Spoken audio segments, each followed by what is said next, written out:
Hello everyone. आज पढ़ेंगे static friction और काइनेटिक फ्रिक्शन। ठीक है। फ्रिक्शन मैक्सिमम हम लोग के प्रैक्टिकल लाइफ में कहीं ना कहीं हमें दिख ही जाता है, किसी किसी भी फॉर्म में। कई प्रकार के होते हैं स्टैटिक, काइनेटिक। काइनेटिक के कई प्रकार के होते हैं। स्टैटिक के पहले स्टैटिक देख लेते हैं। Static means rest. ये फ्रिक्शन तभी लगेगा जब बॉडी रेस्ट में हो। ठीक है। और कुछ कुछ इसके प्रॉपर्टी भी होते हैं। जैसे पहले उसको देख लो डेफिनेशन। दो ऑब्जेक्ट कभी भी जब कांटेक्ट में आते हैं एक दूसरे से, जब एक दूसरे में कांटेक्ट में आते हैं, एक दूसरे के ट्राई करते हैं मूविंग करने का। ठीक है। लेकिन उन लोग रेस्ट मतलब मूव नहीं कर पाते। इसका मतलब क्या है? कोई ना कोई फोर्स उनको आगे बढ़ने से रोक रहा होगा। तो कौन सा रोक रहा होगा? वो आता है static force.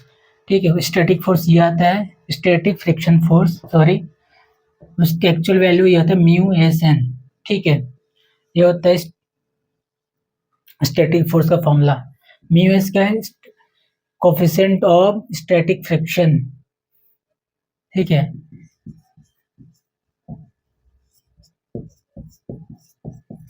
Coefficient of static friction होता है म्यू एस।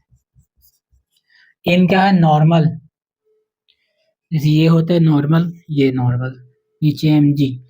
जैसे ये सपोज करो तुम लोग में से कोई एक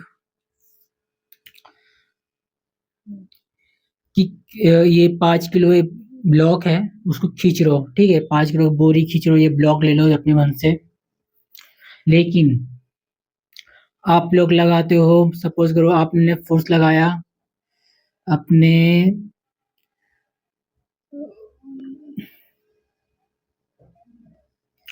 जैसे आपने लगाया ये 5 किलो का है। ठीक है। आपने जिससे म्यू एस हुआ म्यू एम जी, देखो निकालते कैसे हैं। यू एन क्या है? एम जी।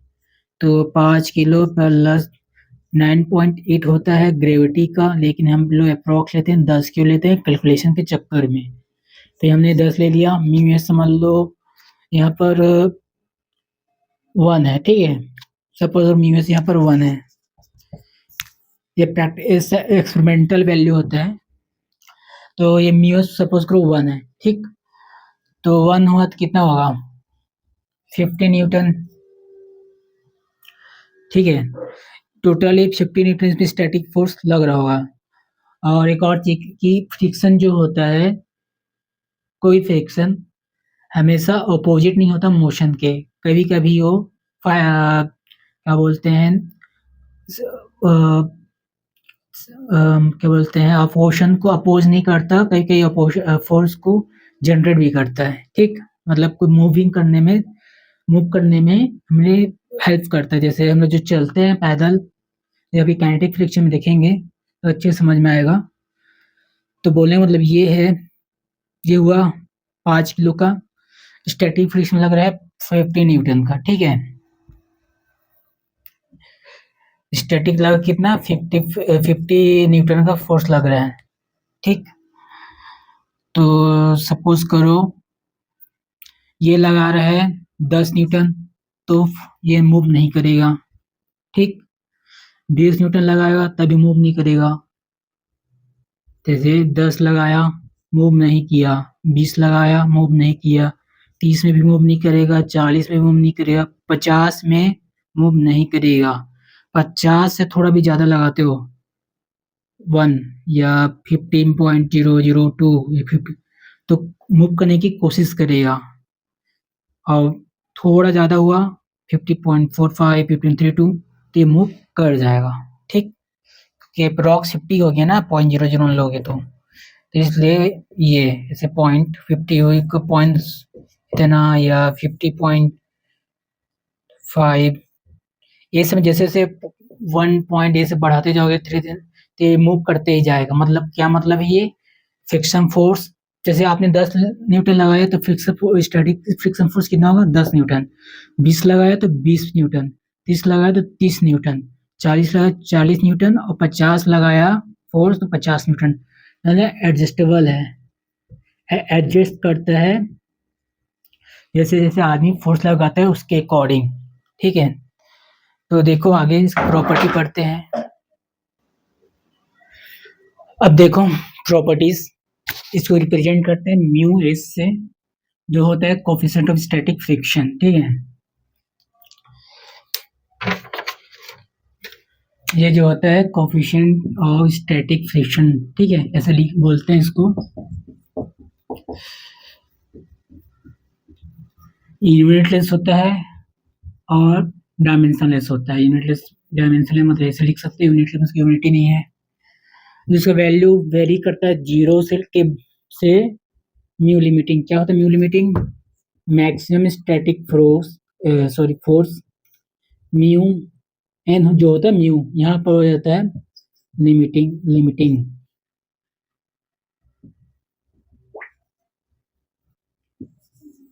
ये होता है, ठीक है, क्योंकि उस पर डिपेंड कर रहा है कुछ न कुछ वैल्यूज। जैसे जैसे आप रफनेस बढ़ाते जाओगे, स्टैटिक फ्रिक्शन का कोफिशिएंट बढ़ते जाएगा। जितना खुरदरा रहेगा, जितना रफ सरफेस रहेगा, उतने स्टैटिक रबिंग चांसेस रहेगा, उतने ही स्टैटिक फ्रिक्शन फोर्स बढ़ेगा, उतने ही कोफिशिएंट स्टैटिक फ्रिक्शन ज़्यादा होगा, ठीक है। एक और चीज़, जैसे अगर जैसे आपने 50 न्यूटन फोर्स लगाया और स्टैटिक फ्रिक्शन सपोज करो, चलो 51 लिख लेते हैं, 51 है, 50% स्टैटिक फोर्स लग रहा है और फोर्स अप्लाई किया इतना, ठीक है। तो यहाँ पर क्या होता है, तो इस कंडीशन पे जो रहता है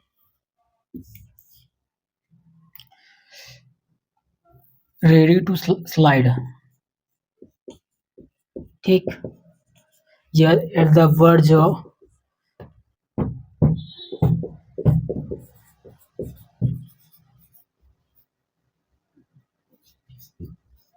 स्लाइड या स्लिप बोल लो। इसका मतलब ये है कि थोड़ा सा भी बढ़ता है तो जो जैसे ये पहले ये जो पेन है ये मूव नहीं कर रहा था, इस कंडीशन पर आ जाएगा कि ये मूव करे, ठीक है। यहाँ से अब वह करेगा ही करेगा, मतलब बचेगी, थोड़ा सा बचेगी, ठीक है। मतलब स्टार्ट करने के लिए बस करने ही वाला है, ये समझ लो। ये कर रहा है, स्टार्ट कर रहा है, इससे थोड़ा भी डालोगे तो स्टार्ट कर जाएगा। यहाँ पर होता है वर्ड सप्रेशन में, अगर 50 हो गया, 50 हो गया तो रुका हुआ है, 50 थोड़ा बढ़ते, जैसे बढ़ते जाओगे तो ये चलते जाएगा, यहाँ पर आ जाएगा 50 दोनों फोर्स इक्वल हो जाए, एक स्टैटिक में फ्रिक्शन और मैक्सिमम फोर्स जिस खींच रहे अप्लाइड फोर्स, तो स्टैटिक फ्रिक्शन ये अप्लाई भी और ये भी स्टैटिक भी दोनों इक्वल हो गया, तो वर्ड ऑफ सेपरेशन में आ जाएगा। ये वर्ड ऑफ स्लाइड मतलब इसके बाद स्लाइड कर जाएगा, थोड़े 26 27 51 52 53 ऐसे करते जाओगे, स्लाइड कर जाएगा। दोनों इक्वल हो जाता है उस समय वो वर्ड जब स्लाइड में रहता है, मतलब रेडी टू स्लाइड रहता है, उसके बाद स्लाइड जैसे जैसे बढ़ाते जाओगे स्लाइड कर जाएगा वो। जैसे कि यहाँ पर रेडी टू स्लाइड, उसके बाद जैसे तुमने 51 किया तो लॉक स्लाइड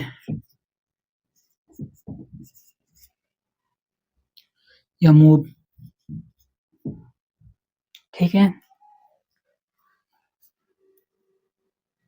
ये ऐसे लिख लो।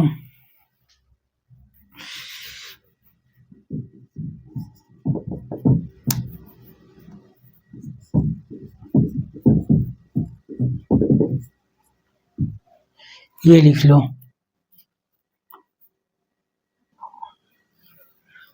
अब देखो एक और प्रॉपर्टी है सेल्फ एडजस्टिंग सेल्फ रेगुलेटिंग, मतलब ये जैसे फोर्स वेरी करता है, जैसे पहले अप्लाइड फोर्स वेरी कराओगे चेंज होगा, वैसा वैसा जो ये स्टैटिक फ्रिक्शन जो रहता है वो भी वेरी करना स्टार्ट कर देता है साइमल्टेनियसली अप्लाइड फोर्स के साथ साथ, ठीक है।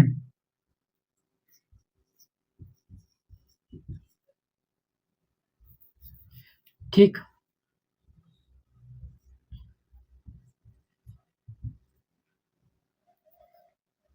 ठीक है, जैसे 10 स्टैटिक फ्रिक्शन 10 लग रहा है तो 10 लगेगा। जैसे इसका total static friction maximum static friction जो होता है, मान लो वो हम लोग जो देखे थे एग्जाम्पल में 50 देखे थे, ठीक है। हमने लगाया 10 तो स्टैटिक फ्रिक्शन आया 10। जैसे यह लिख लो, ये अप्लाइड है और ये स्टैटिक है, ठीक।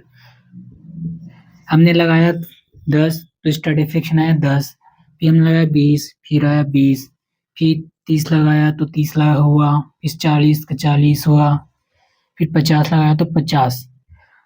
अब लगाएंगे 51 तब स्टैटिक फ्रिक्शन कितना लगेगा 50, ठीक। 52 करोगे तब स्टैटिक फ्रिक्शन लगेगा 50। यहाँ तक वेरी किया है। इसके बाद कांस्टेंट हो गया, क्यों हो गया? क्योंकि मैक्सिमम जो स्टैटिक फ्रिक्शन है या लिमिटिंग स्टैटिक फ्रिक्शन है वो कितना था 50 है, उससे ज्यादा फिर स्टैटिक फ्रिक्शन लग ही नहीं सकता, ठीक। और एक और चीज, जो एरिया होता है उस पर डिपेंड नहीं करता। मतलब जैसे ये ब्लॉक है, ये ब्लॉक रखे हैं हमने, तो ये इस पे वेरी नहीं करेगा कितना एरिया कांटेक्ट में है कितना नहीं। देखिए क्यों नहीं करता, अभी मैं बताता हूँ अच्छे से। अब देखो, जैसे ये रहा सरफेस हमने लिया था, ये रफ सरफेस है, ठीक। इसी जगह हमने यहाँ पे ले लिया, ये आइस सरफेस है, समझ, ठीक। इसका जो प्रॉपर्टी होगा सरफेस का वो दूसरा होगा, इसमें स्लाइडिंग करेगा क्योंकि स्लिप करेगा, ठीक, स्लिप भी करेगा ये। जैसे स्केटिंग जो होता है, जो लेक ठंड में कहीं जम जाता है, कई बाहर के देशों में, यूरोपियन कंट्री या रशियन कंट्री में जहाँ होता है वहाँ जम जाता है, तो जो स्केटिंग करते जो या क्लब स्केटिंग करते हैं उसमें स्लाइड स्लिप होता है, ठीक है। उसमें सरफेस जो है आइस वाला सरफेस हो गया है, वही जगह रफ सरफेस रहे, ये इसी की जगह हमने रफ ले लिया तो इसका जो सरफेस का जो प्रॉपर्टीज है, एक जगह रफ आ गया है, एक जगह स्मूथ आ गया है। स्मूथ में कर रहा स्लाइड, यहाँ पे स्मूथ आ गया, इसमें स्लाइड हो गया, इसलिए जो सरफेस पे डिपेंड कर जाता है फ्रिक्शन, स्टैटिक फ्रिक्शन। देखो कोई एग्जांपल्स है, एक टेबल है, बुक रखा हुआ है, मूव नहीं कर रहा है, इसका मतलब कुछ ना कुछ इसमें फोर्स लग रहा हो, क्या फोर्स लगेगा? स्टैटिक। लेडर है, ये हुआ वॉल, ये हुआ लेडर, ठीक।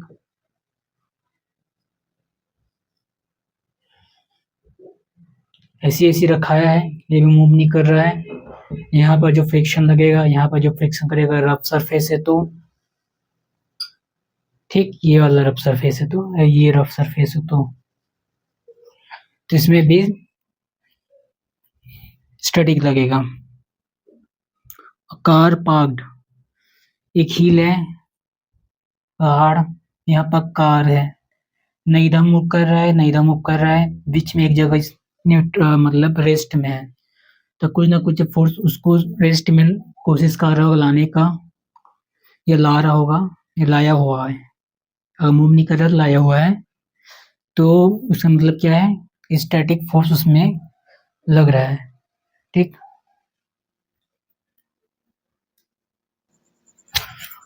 और एक लिमिटिंग फ्रिक्शन है, maximum possible value of static friction, ये रहा म्यू एल एन, उसी को बोलते हैं limiting friction, maximum static friction force को, ठीक है। ये उसका डेफिनेशन है, ये उसका डेफिनेशन है, ये उसका फॉर्मूला है। और एक और अच्छा आता है, जो हम वॉक करते हैं स्ट्रेट, ठीक है, जो पैदल चलते हैं हम गलियों में, तो कौन सा फ्रिक्शन लगता है उसमें? स्टैटिक फ्रिक्शन लगता है। देखो कैसा लगता है, एग्जाम अच्छे से बता रहा हूँ। अब देखो, जैसे हम वॉक करते हैं तो ये हमारा पहले समझ लो, ठीक है।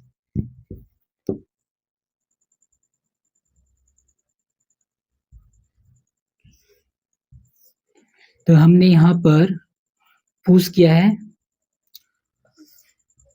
यहाँ अर्थ पे, ठीक। तो Newton third law, action reaction वाला कहानी, तो हमें भी फोर्स लगाया ऊपर की ओर, ठीक। हमने लगाया अर्थ के नीचे की ओर, अर्थ ने हमारे को लगाया ऊपर की ओर। उसमें से एक कंपोनेंट जो रहेगा इधर, एक कंपोनेंट इधर, इस फोर्स का सपोज करो F1 उसने हम लगा दिया, तो F1 cos थीटा इधर और F1 sin थीटा इधर, इसका भी कुछ कंपोनेंट आएगा। सपोज करो थीटा 2 है, दोनों इक्वली होंगे, बस साइन अलग होगा। तो इसका F2 cos theta, sorry F1, अब यह F2 ले लो, ठीक है, दोनों इक्वल होते हैं। cos थीटा 2, इस फोर्स में आएगा cos theta 1, sorry sin theta 1। ये क्या करेगा, ये वाला फोर्स हमें आगे की तरफ चलाएगा, ये वाला उसको रोकने की कोशिश करेगा, ये वाला फोर्स अपोजिट लगाएगा, ठीक। ये हमें चलाएगा ये फोर्स, ये वाला फोर्स उसको रोकने की कोशिश करेगा, और हमारा फोर्स इससे ज़्यादा हो जाएगा तो हम चल लेंगे, वरना वहीं पर रुके रहेंगे।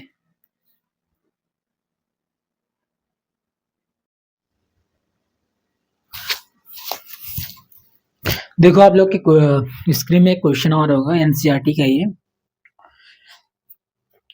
सिंपल सा है। एक ट्रेन दिया है, उसमें एक ट्रेन है, उसमें एक बॉक्स रखा है जिसको स्टेशनरी है, मूव नहीं कर रहा है, लेकिन हम बाहर से जमीन में से देखते हैं तो कुछ न कुछ इसका एक्सलेशन है। क्यों है? क्योंकि ये ट्रेन है, ठीक है, ट्रेन है, ये दिख नहीं रहा होगा, ट्रेन जैसे लाइन ट्रेन है ये, उसके ऊपर ट्रेन में रखा है ब्लॉक, लेकिन ये आगे पीछे मूव नहीं कर रहा है, ये ब्लॉक रेस्ट पोजीशन में। इसका मतलब क्या है, कोई ना फोर्स उसको आगे मूव करने से रोक रहा होगा। तो एक ही फोर्स आएगा स्टैटिक फ्रिक्शन वाला, mu X equal to N equal to M A, ठीक है। किसके है ये? Acceleration of train. और मास तो ब्लॉक पे जाएगा, म्यू से एम जी, ठीक है, एम ए। अब देखो क्या दिया क्वेश्चन में, कुछ दिया ही नहीं है, ठीक है, तो एम कट जाएगा, म्यू एस दिया है, पूछा क्या एक्सेलरेशन पूछा है, स्टैटिक फ्रिक्शन अच्छा स्टैटिक फ्रिक्शन दिया है, फ्लोर ऑफ बिग, यहाँ पर ये जो फ्लोर है ये, उसका स्टैटिक फ्रिक्शन दिया कितना, 0.15, ठीक है, 0.15 दिया है, डायमेंशन से कोई यूनिट नहीं होगा। तो ये जो एक्सेलरेशन पूछा है उसका ट्रेन का जो बॉक्स रखा है, ठीक है, कुल के एक्सेलरेशन पूछा ट्रेन का, ठीक। तो ये हुआ 10, ये हुआ ये 1.5, ये डायमेंशन में ऐसा आएगा 1.5 प्रॉपर डायमेंशन के साथ, डायमेंशन बहुत जरूरी है। मीट ये कौन सा, ये सेंटीमीटर है कि मीटर, ये सब क्वेश्चन पूछता है, कि क्वेश्चन पूछ रहेगा कि कभी सेंटीमीटर पूछ देगा, कहीं मीटर में से सेंटीमीटर करना रहता है, कहीं मीटर सेंटीमीटर से मीटर करना रहता है, तो ये देख लेना क्वेश्चंस में, ठीक है।